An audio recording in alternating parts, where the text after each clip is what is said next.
ഇത്രയധികം ദീർഘദൂര ബസ്സുകൾ എന്തുകൊണ്ടാണ് അപകടത്തിൽപ്പെടുന്നത്?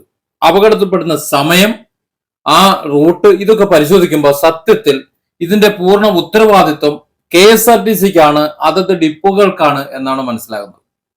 ലാഭമുണ്ടാക്കാൻ വേണ്ടിയിട്ട് ഓടുകയാണ് KSRTC.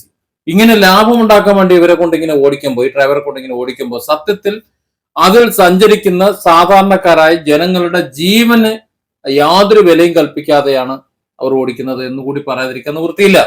കാരണം ഇത്തരത്തിൽ അപകടമുണ്ടായിട്ടുള്ള ബസ്സുകൾ എടുത്തു നോക്കിക്കഴിഞ്ഞാൽ ആ ബസ്സിൽ ആ അപകടം ഉണ്ടാകുക സമയത്ത് ഡ്രൈവ് ചെയ്യുന്ന ഡ്രൈവറുടെ അദ്ദേഹത്തിന്റെ ഡ്രൈവിംഗ് ടൈം ഒന്ന് പരിശോധിക്കണം. അങ്ങനെ പരിശോധിക്കുമ്പോൾ ഒരുപാട് സമയം, അതായത് മണിക്കൂറുകളാണ്. 8 മണിക്കൂർ സഞ്ചരിക്കുമ്പോൾ, ഒരു 5.5 മണിക്കൂർ സഞ്ചരിക്കുമ്പോഴത്തേക്ക് ഒരു അരമണിക്കൂർ വിശ്രമം എന്നൊക്കെയാ പറയുന്നത്.